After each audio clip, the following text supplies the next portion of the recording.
Hey everyone, my name is Josh. We hope that these devotions continue to be a great resource for you as you continue your spiritual journey, as you continue to find and to follow Jesus. Today I want to talk about John 13 and Jesus the servant.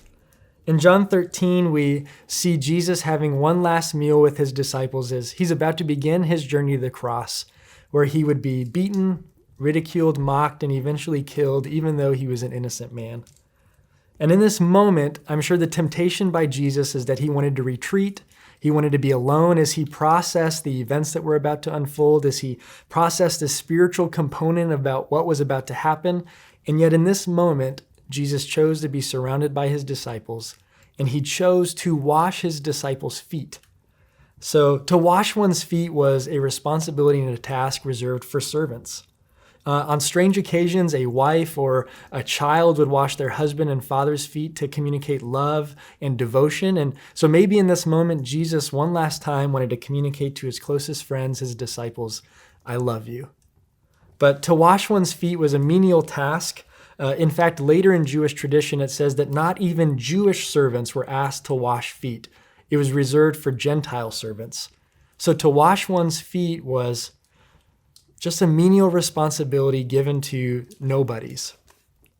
And so in this moment, Jesus postures and prepares his body and gathers the necessary supplies to wash the disciples' feet.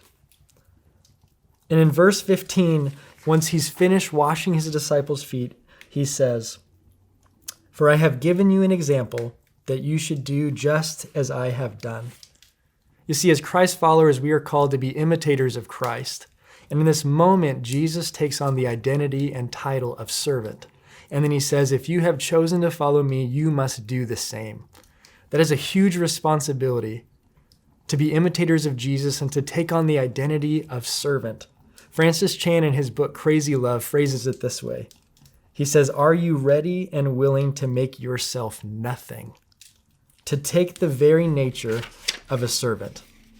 You see, the application for all of us today is this. Every single one of us were shown love through Jesus, from Jesus, even when we didn't deserve it. And we as Christ followers are called to show love in the same exact way. So today my encouragement for us is to know that you are loved. No matter how your story has taken shape, no matter what choices you've made in the past, no matter what choices you're making today, you are intimately loved by the Father. And two, the challenge is, as Christ followers, we are called to view the entire world as deserving of love in the same way. And we are called to serve and to love in the same way that Jesus has served in John 13. So today, know that you are loved, and then know that we are called to be imitators of Jesus and to love and serve in this way. We hope you have a great rest of the day.